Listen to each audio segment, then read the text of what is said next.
Welcome back to the Daily Mastermind. My name is George Wright III, here with your daily dose of inspiration, motivation, and education so that you can create your ultimate destiny. And we will be really unleashing your potential here today. We're in a little bit different format. We've got a special edition, Prosperity Report edition, where we interview very successful individuals. And we're here with a good friend and a very successful individual, Brandon Boyd. Say hello to the Mastermind, Brandon. I'm excited to be here. Hello, everyone. This is going to be good. I've had a lot of people sort of asking us about what we could do here and when we're going to be able to get together. So what I want to do, I really want to dig into it. I don't want to spend a lot of time. We do daily updates for 5 to 10 minutes, as you know. But this is one where we can kind of dig into a lot more information. And so I want to give a little bit of a background for those of you that are not familiar with Brandon. And the background on him is he's an author of multiple books and programs. He's an international speaker. He's a trainer. He's also had a lot of success in the companies he's been with, 7-figure earner, distributor, recruiter, trainer of the year. I mean, he has really done a lot, but more importantly and more impressively, he's done it consistently because he has, like your YouTube channel has over 4 million views. You have a new book coming out, and you also have a daily podcast that you do with entrepreneurs called Morning Motivation, which he's now done for how long? I mean, it's right at about 2 years and just under 600 episodes. Man, 600. Now, that's the definition of consistency. 600 interviews daily. And that's a huge, huge accomplishment. But you do have a new book coming out called Bankruptcy to Abundance, right? Yep. And I know that we've had some people that have been asking for that, and we're going to hopefully be able to get that for them, and we'll do that here on the call. So I want to start out, and a lot of people listen to you all the time online. I mean, there's thousands of people. So I want to give a little bit of background that maybe they don't know, right? Okay. So let's dig back just a little bit, not just your career, but into kind of growing up. Because I've worked out with you. I know your discipline is amazing. Give us a little bit of the backstory as to some things that have defined you, maybe a couple of nuggets growing up, some things that happened to you as you kind of grew up and grew into your stage as an entrepreneur. Absolutely. Well, I definitely feel like that I've always been an entrepreneur. Ever since I was young, I sold baseball cards, coins, stamps, rocks, and all that kind of stuff. So I was always kind of wheeling and dealing and felt like that I wanted to do my own thing. I had garage sales, yard sales. I went to flea markets by the time I was 12, card shows by 15. We started a lawn mowing business when I was 8 years old called Boyd's Lawn Service in upstate New York. And we were mowing a lot of lawns. So I've heard stories of those long nights with you doing that. That's a big one. Well, while my friends were playing Super Nintendo and Sega Genesis, I was out mowing yards. Wow. Yeah, that's the early age signs of an entrepreneur for sure, right? Yeah. Well, let me ask you this. I don't want to get into a lot of details of stuff you have in your book because I think that is some really good stories and things. But were there any particular episodes or distinct markers that really took you into a different place as you began your career? Because I want to talk a little bit about your career and your success in your career. But were there any defining moments, as a kid or as you were growing up that really made you decide you wanted to be an entrepreneur? Well, definitely by the time I was 19. So I was actually college roommate with my brother. And he got me into personal development. And that is the one time that I could say, looking back, that I said, this is what I want to do. I want to be an entrepreneur. I want to be a business owner. He got me into personal development, listening to motivational tapes, learning about finance, learning about investments, learning about passive income. I had never seen this stuff before. I'd never heard of personal development. What type of books did you read? I was reading Rich Dad, Poor Dad, Think and Grow Rich, See You at the Top, The Magic of Thinking Big. And that is, I can say, a marker right then at 19 that everything began to change for me right then. And ever since that time, it's been incredible with the ups and downs. But that's a mark I can say my life began to change at that time. And do you feel like that was a pretty foundational piece for you in being an entrepreneur? I mean, it's funny how consistently the topic of personal development happens to come up. And I know you talk about it a lot, but do you feel like that's a real foundation for why you've been successful? I think without personal development, my life would be drastically different. Because I was a very hard worker. The problem is that my attitude did not, it was not parallel with my work ethic. when I started to change my attitude and realize that attitude's not everything, but it is the difference maker. And it made a major difference for me in my personal life and business life. And that's why I say it's the marker that helped me become successful. Without personal development, I think I'd be actually a far different person than I am right now. So you mentioned difference maker, and I read your ebook, and this book is amazing. It's packed with tons of content. But one of the things that stood out to me the most was this concept of the difference maker. So I want to transition a bit sort of into your career, because you've had a very successful career. I've seen, over time even, I've seen you kind of gravitate into the lifestyle, the success, the money, and the prosperity, right? But you mentioned difference maker in your book. What do you mean by that kind of more specifically? Could you give us some details on that? I think that there's either things that we hear, there's things that, whether we went to a seminar, something that somebody experienced, if it's a death in the family, maybe it's a divorce, maybe it's a bankruptcy. Everyone has different things. Yeah. For me, when I think about the difference maker, something that happened for me that I would say this was the difference that I realized, things are going to begin to change for me. When I became laser focused, when I became consistent, and I made the commitment, no more, I'm not going to live like this anymore. I'm just going to get in, and this is what I'm going to do. I'm committed. I'm going to burn the boats, essentially be on the island myself, and I'm going to make it happen. And so again, that's another pinpoint there. When I think about what is the difference maker, this was the thing that for me, that things really started to skyrocket. Well, so, I know a lot of people know you and have watched your videos online and things like that. And I think they see the success all the time. And you don't talk, and you actually don't talk very much, but I noticed you did in this new book about the failures. But I know you're a big believer in the failures and that making the difference in transitioning. Could you give us maybe a couple of the most defining failures that you feel like have been ones you had to overcome, and what you did to overcome those? Because I think a lot of people that we talk to might be able to relate to a few of those that you mentioned in your book. Well, I could definitely say, without going into too much detail, it's already in the book. There was a period of 10 months, and I think maybe some of you could relate to this, okay? And I don't talk about this online a lot, so I really had to be transparent. I had to be vulnerable when I wrote the book. But I think it's important. In a period of 10 months, I lost my house, I lost my spouse, I essentially lost my kids, I lost my business, and I had both of my cars repossessed. Pretty much everything that could possibly all happen, in 10 right? months. So besides death, I experienced quite a bit. And if your self-esteem was low, I'd say I was right there with you. Well, and you know what? You're right. I don't think very many people, I think they'll be very surprised to kind of hear about your story, because you don't talk about it a lot. And it's not, correct me if I'm wrong, it's not because you don't see that as a critical piece in the difference of being successful. It's just you've had so many things going on. But it seems to me like when you went through that, which I know a lot of people go through, the depression, the anxiety, the divorce, the relationship issues, it's been very difficult for people to get through that. What were the things you did during that time that kept you from going like off the deep end? Because that's what most people do, right? They get in such a hole they can't get out. And it sounds like you've been there, and your mindset's not there, but I'm sure it's pretty vivid to you. What did you do to kind of get yourself, at least your head above water? Well, and one thing that I don't talk about in the book that I think is really important is there were many days, George, I can tell you, that I did not want to be alive. There was a day that I remember being in my car, I saw a telephone pole, and I said to myself, I'm going to run this car right into that telephone pole. That's how down I got. And I knew, okay, this is bad. I need to get some help. So I got counseling to get through it. But the major thing for me that turned things around was I said, every setback's a setup for a comeback. When life knocks you down, land on your back, look up. If you can look up, you can get up. But I dove into the Word. And it was the biggest thing. The good book, I put my face in. I was reading it every day. That coupled with personal development. Yeah. I was continuing to listen because I said, I don't want to be bitter. I want to get better.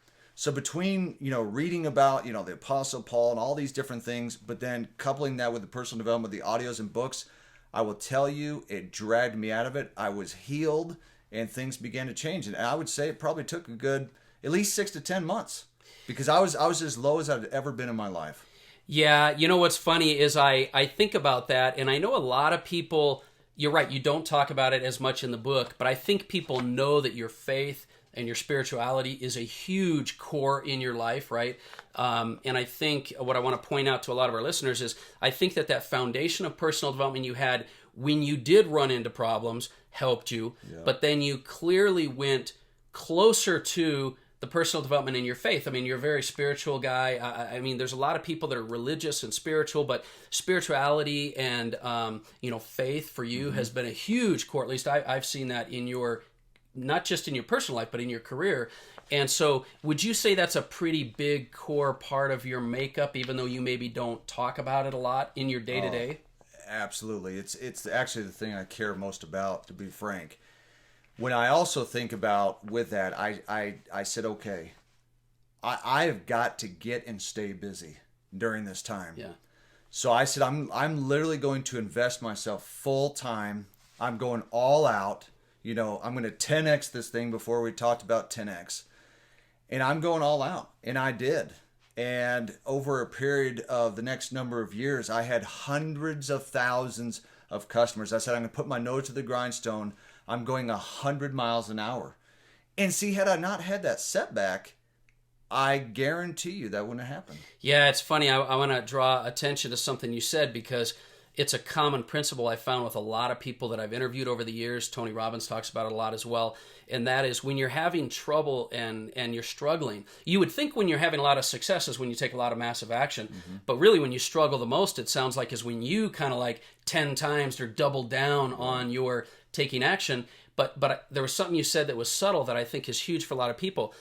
It became a good distraction for you, as well as created enough momentum to get you out of it, right? Yeah. I noticed you said that in your book. It's like when you have all these negative thoughts, because what you focus on grows, right? If you're focused on the bad, you're just going to get more of it. When you take massive action, it doesn't give you time to look at or think of or be about those negative things. Yeah. And then as a result, by default, you get a lot of success, right? Well, because I notice you work even harder when things are Well, when your back is against the wall, you're either going to lay down and you're just going to lay on the canvas, or you're going to do something about it. For me, I'm the kind that if I get knocked down, instead of getting the 9 count, I'm up at like 3 or 4. And so it really made me actually push harder. My goal was to not come home unless I needed to go to sleep at night. So I would stay out doing what I needed to do with business to change things around. And I'm telling you, in a period of about 71 days, because I remember I wrote it down, it's about 71 days, things drastically changed for me during that time. Let me ask you this, because I know I've thought of this. I know a lot of people think of this. When you're having a hard time, and what would be your advice for somebody that's having an extremely hard time? They're trying to work real hard to distract themselves. They're taking massive action, but because in that moment you're waiting for something to happen, right? Yeah. But yet it's not going to happen right then. It might be 71 days before something happens. How do you just keep plugging along? I mean, is it your discipline and things up to that point, or do you just don't think about it? And I mean, what would you say to people that are like, I need to see a break. I need a break here. What's happening? I'm taking massive action. It's not happening yet. You're in day 60, right? And you want to keep going. What do you do? Yeah. Well, it's one of our prosperities that we talk about. You can see up on the poster there. It's act in spite of your mood. I was the kind of person that said, that's good. Hey, don't get all up into your feelings. Forget your feelings. Take action. That was my mentality, was my rituals and my daily habits are going to carry me through. So it's almost like, I remember that there was a very good leader, I won't give his name, but he said, forget yourself and go to work. And so I said, I'm going to forget myself. I'm not going to think about my feelings. I'm not going to be all up in my feelings. And things are going to be getting to change. Just forget how I feel. I love how you said that. I want to draw back to almost how you started that comment, because I do want to talk a little bit about your rituals for success and your daily rituals. But you made a comment. You said, I just follow this principle, that one of the pillars that we've talked about on the Daily Mastermind, act in spite of your mood. I really love that, because I think when you've already made a decision in your mind that you are going to act in spite of your mood, then you've already made that decision. You're not making the decision every single day. And I've noticed that about you. It's like you're going to act in spite of your mood before things happen. You've already made that decision. So when they happen, you're already programmed to be that way. And then you take action consistently. You keep doing it. And Acting in spite of your mood is a hard thing. That's a really hard thing to do, but it's a lot easier to make that decision before the situations come up, right? Yeah. And that's why I think that having the habits and rituals, which we'll get a chance more to talk about, helps pull you through that. Because let's be real, you're not going to feel like doing a whole lot of things in life. Don't feel like getting out of bed. Don't feel like going to the gym. Don't feel like going to work. Don't feel like taking care of the kids, putting them to bed, all the homework. You don't feel like doing a whole lot of things. But when you have these habits, when you have these rituals, it's almost like on a subconscious level, you just do them anyway, and you're not worried about your moods and how you feel. I think a lot of times people see guys like you or guys like me or others in the industry of success, and they just think, man, of course it's easy for you, right? But I've worked out with you a few times in the morning. I get to work out with him, and it kind of keeps me going. But there's been mornings where you didn't feel like going to the gym, and you went anyway. I mean, I think people just think, that Brandon Boyd, he's always positive. He's always, just rearing to do stuff. But there's been mornings, right, where you feel like maybe not going as well, but you do it anyway. I mean, would you say that's the case? Because people, I think you're just always positive and up because that's what they see. Of course. I got in a car accident. I got rear-ended. I got 4 screws in my hand right here. Oh, yeah. So my arm shrunk down to the size of a noodle. And I will say that mentally it definitely did affect me. There's no question about it. But the next day, I was in the gym working legs. Now, they said, don't go to the gym. Don't want your blood and all this stuff. And so I said, okay, then I'm going to work core and I'm going to work legs. And I was in a sling for about 2 months. And so those habits and those rituals, that acting in spite of how I felt, I didn't like it. I knew that it was going to affect me the rest of my life having this. But I just kept going anyway. And yes, there's been many days, George, where waking up with watery eyes, allergies, our kids being up. We got 6 kids. And so being up during the night, just frankly exhausted, sheer exhaustion, and got up anyway. In fact, there were mornings that I hit the snooze, and said, I'm not going today. 5 minutes later, this internal clock and this thought in my brain, get up. Go anyway. It's like Mickey said to Rocky, get up, you blankety blank, right? And it just was in my mind. It said, don't be a weenie, get up and go. And it carried me through. I tell you, that's that is so true. And I think I can tell you from experience that having that attitude has made a difference when I haven't felt like it as well. Well, before we get to kind of the daily rituals, I do want to comment, in your book, you had a sort of a formula for success you talked about. And I want to see if you might be willing to kind of share that with individuals and the people that might be listening, because I thought that formula for success was different than what I see for most entrepreneurs. Yeah. So can you kind of give us a little bit of that from your book? Yeah, so one of the things I talk about is that failure plus persistence equals success. You have to be a persistent failure because a failure is going to be far more prevalent than success will ever be. True. And so it's like, because you know that it's going to be part of the process of success, that's actually what gets you to success, is persistence and the failure. The other thing is, I use as part of the formula is, a belief in something. Okay, so I have a belief in a supreme being, so I have God plus consistency plus laser focus, equals success. I have felt that by having that faith, a very strong faith in something, being consistent, and then being laser focused, you're gonna find the right kind of mentors to have in your life. You're gonna attract the right kind of people into your life. These are the things that you can do to be successful. That'll be. I agree, and I think I love that you added laser focus, because I think a lot of the challenges that entrepreneurs have nowadays is that they have kind of that shiny object syndrome, right? Like there's always something bigger and better. Yeah. It's an easy way for them to kind of let go of one thing, move to the next, or they're doing too many things. So laser focus in whatever you're doing. Even if, would you say that you had laser focus in some things that, you didn't end up doing long term, but at the time you were laser focused on them? Oh yeah. And I think there's a season for everything that we do. There's phases of why we don't realize we're with a certain business partner or company or whatever. Why am I here?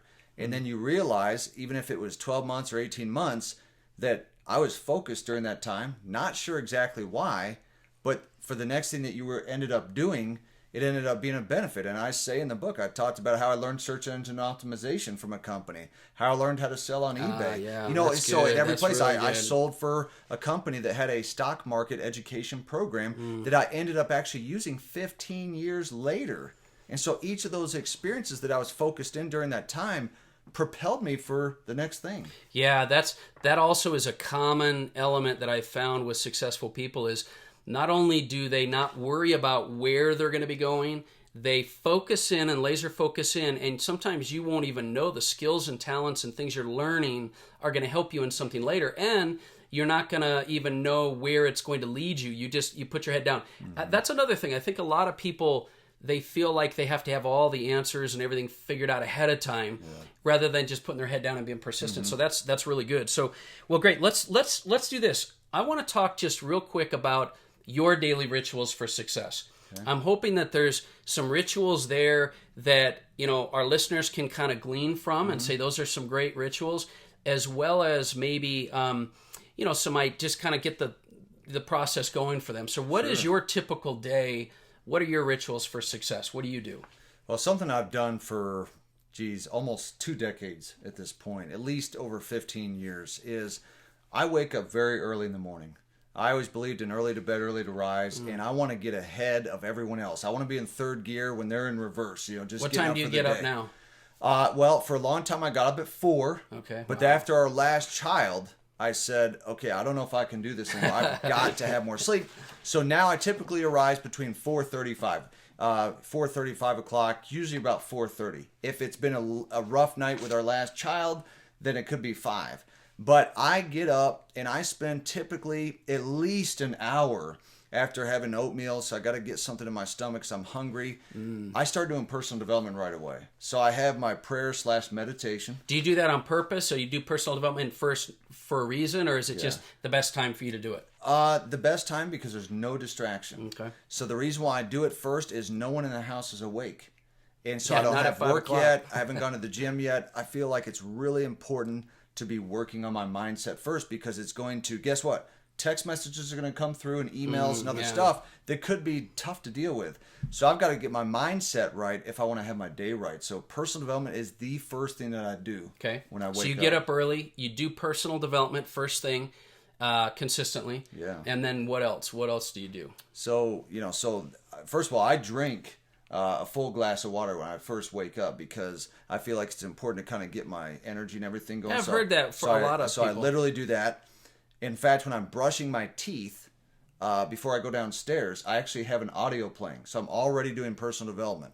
So I go downstairs, I make oatmeal or eggs, and then I immediately start doing personal development. So I have a marriage book I read because I want my relationship to be the uncommon relationship. I read then a mindset book. I read a finance book. And then I read a spiritual book because I want to just be read sections out of each of these during your personal development time. And I Okay, rotate the books because I want to make sure and be well-rounded. I don't want to be a fantastic businessman and have a horrible marriage. I don't want to have a great marriage but be broke. I don't want to make lots of money but have no spiritual, any spiritual life. And so I want to be very well-rounded, uncommon father, uncommon husband, uncommon businessman, uncommon spiritual leader. And I'm not just talking about balance because I think it's kind of impossible to be balanced all the time, but definitely be working and priming the pump on every one of those. That's a really good point I'm going to kind of put out is even if you're not balanced, if you're working on those areas, it might give you some peace of mind towards the fact that you are still focused, you are still grounded on it. And I like how you just kind of rotate the books. I think a lot of entrepreneurs and individuals that are looking for success are just constantly reading like Think and Grow Rich, business books, management books, leadership books, and having your mind in some of these other areas is really important. So I like that too. Well, it's important because they're pursuing money, and then the reality is at the end of the day, they've lost their health. They've lost their marriage. They've lost their relationship with their kids. They have zero spirituality, And so to me, when they say, well, family's most important and my faith is most important, well, they don't show it. Because their personal development shows the only thing they care about is fame and fortune. Yeah. Well, I guess it's what you focus on grows, right? I mean, especially if you're diversifying your focus a bit. What else do you feel are key rituals or daily activities that you do that would benefit some of the listeners as well? So once I've worked on my mindset, I'm fired up for the day. I'm like, okay, I'm fired up. So now it's about 6 o'clock in the morning at this point. From there, I go to the gym and I work out. Usually with George here, because it's good to have an accountability partner. Way more awake than me, though. I can tell you that. I'm not up at 5, but well, to have an accountability partner, so we typically work out for 45 to 60 minutes. And that, to me, is one of the most important parts of my day, is the workout. Because when we work out and get the blood going and everything, you feel great. It raises your self-image, your self-esteem, your self-worth. You just feel amazing. Your energy levels go up. So that's another ritual. I just don't miss it. 5 days a week this is year 25. 5 days a week, man, it's changed things for me. So that's another one of my morning rituals, 5 to 6 mornings per week. Well, and I've definitely seen that for myself. I mean, look, when you start your day right, you can win the day. Mm-hmm. And when you start your day right with your mind, body, and spirit, whether it's your meditation practice, your personal development, your workout, there's no question. I mean, some of the biggest thought leaders in the world have said, if you just get moving, just motion creates emotion, creates feelings, creates experience. Yeah. And so I'm a big believer in that as well. And even though, some people maybe listening might not be able to get up at 5, I mean, the whole point you're trying to make, I'm assuming is, have a practice of what you're going to do. Do something. And would you say it's more important to be consistent with what you're doing, even if it's just a couple things? Or is it more important to have a bunch of things that you're doing? Like, what do you think is best? Just to be consistent, and the time doesn't even matter. So, for example, you don't need to get up at 4:30, 5 o'clock in the morning. You may work the graveyard shift. What I tell people is find the best time of the day, even if it's a night. So, like for my wife, Jamie, it's at night. Those kind of things, for her, she's more of a night owl. So she's going to read books, listen to audios, meditate stuff. The nighttime's going to be best for her. So it's all about the consistency of just doing it.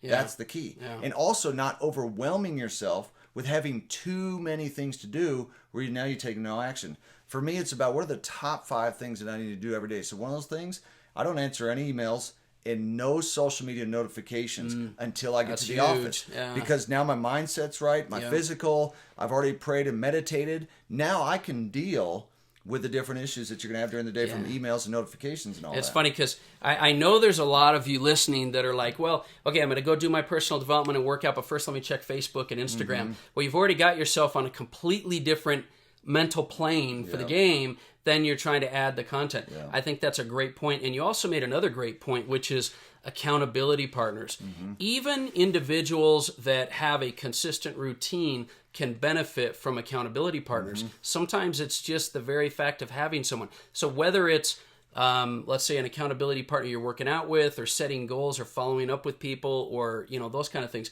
accountability, I think, is huge to being consistent with daily rituals. It's made drastic differences for business, my fitness, everything. I do not believe I'd be where I'm at today had I not had accountability partners. And even in business, going to someone that you look up to, that you respect, and saying, hey, look, I'd like to check in on a weekly basis, and I'd like to get your advice and critical feedback as to what I could do to improve in these different areas, and being humble enough to hear their advice. And to be transparent, right? So I think there's a lot of ways to do accountability, and I appreciate you saying that, because whether it's a personal trainer, or a coach, which is an accountability partner, or a mentor, or a mastermind like we have, sometimes it's just being present and being consistent, which is one of the reasons why we do daily masterminds now. Well, so let me ask you this. We're short on time, and I wanted to ask you one of our most critical questions we like to dive into. Individuals that are on and listening right now that may be stuck, or that maybe they're successful and they want to go to another level. Maybe they're having trouble with success. Maybe they're dealing with anxiety, depression, whatever it is. And there may not be really, I'm not looking for like a one-size-fits-all answer, but what would your personal experience be? What advice would you give? What would be the maybe one thing that you feel like could help an individual really explode the concept of unleashing their potential? If you had some advice you were going to give to somebody that's out there looking to go to the next level, what would be one big nugget you think they should do to really make a difference in their life and start moving in the right direction? I think become obsessed about progress. So 7 days a week of personal development, whether it's 15 minutes, whether it's an hour, the time is not that big, but you become obsessed with progress, whatever it is that you do. And you make that commitment. You burn the boats and you say, okay, if it's one thing that I do every day from now on, this is what I do. For me, I am absolutely obsessed about making progress. Even the good book says, multiply and become more. It's a commandment. We are to multiply and become more than we are right now. We should be better this month than we were last. We should be better this year than we were last. Like, you can't get to where you want to be with your goals in life, your dreams, your aspirations, doing what you did last year. So to me, I would say to become obsessed with progress. A person would say, okay, that sounds good. What do you mean by that? Well, I think the biggest thing you could do is become obsessed with personal development. The audios, the books, so if I want to become a doctor, chiropractor, attorney, or whatever, you become completely engaged. Well, how long do I need to do it for? When do I get to stop? And the reality is that you don't, because we're always making progress. Okay? So if I'm a doctor, they have to have the latest studies, attorney, and all that stuff. And so you are always, every day, working on improving yourself. That's the one thing I could say can work for everybody, that everybody can be successful doing that. Boy, I tell you what I love about that, and I want to just kind of reiterate two things he said. Number one, he said become obsessed. So this is the focus. This is your main focus, is become obsessed. And you said with progress. I was glad to hear, and sometimes it surprises most people, say you didn't say become obsessed with your goal or become obsessed with what you're doing. You said become obsessed with progress. I love progress because that's something that people can have small wins at every single day. So you should be tracking and recognizing your progress. But being obsessed with progress is something anyone can do anytime at any level, because whether you're making 6 or 7 figures or whether you're making, 4 figures, right? You can become obsessed with progress. I love that idea. Becoming obsessed with progress. And you also mentioned 7 days a week. You can't be obsessed with something if you're obsessed with it 2 days a week. Or obsessed with it just like on Monday, Wednesday, and Friday. And so it doesn't mean that you have to be completely disciplined. So for example, on the weekend, I have at least one day where I don't do the 4:30 a.m. Okay, it's very important for your body, your mind to get the rest that it needs. However, I do not miss personal development. So even if I did it at 7 o'clock in the morning, I still do it 7 days a week. And then I get my body, my mind, the rest that it needs. Wow. But you don't break the routine. And again, you become, progress equals happiness. So if every single day I am working on improving myself, I can nearly guarantee you'll be happy in life. Because it's hard to be depressed and sad when you are improving yourself. That's why for me, I'm obsessed with progress. And I'm not going to stop. I mean, this year, my diet, my nutrition right now at almost 39 is better than it was last year. That's great. And I think you're right, because I think some people might be just obsessed with the wrong thing. I mean, if they're obsessed with progress, then whether you're struggling through anxiety, depression, whatever it is, whether you're making a lot of money, a little bit of money, that's one thing you can control is your degree and commitment and obsession with progress. I love that. Well, we're out of time. I hate it because we have so many things we could still be talking about. But tell me a little bit about where people can connect with you online, your social media online, and what we can do to maybe get our hands on this new book that's coming out. Absolutely. So if you go on Instagram, it's just and you'll be able to see this across the screen, @mastermind_Brandon Boyd. So you'll be able to find that on Instagram. Look up Brandon Boyd on Facebook. You'll see my face, my wife on there. Also has the fan page. You'll also be able to find me on YouTube. Type in Brandon Boyd. Yeah, you can't miss him on YouTube or Facebook or Instagram. There's another Brandon Boyd, the lead singer of Incubus. You'll see himself and looks me. A little different. Yeah, looks a little different. And you'll see his wife Jamie, who's incredibly fit, and she's just she's this amazing person as well. So Mastermind_Brandon. Boyd. Yep, correct. On Instagram, and then on Facebook and YouTube. And then we're going to put a link inside this as well, and we'll be able to give individuals access to, as the book comes out, From Bankruptcy to Abundance. Correct. And we're excited about it. So thanks for being here. As always, the reason we provide these interviews and these keys to success is to help you to be able to unleash your true potential. I know that there's greatness inside of you. I think you can see some amazing nuggets that can help you. Please connect with Brandon and have an amazing day. Thanks for tuning in.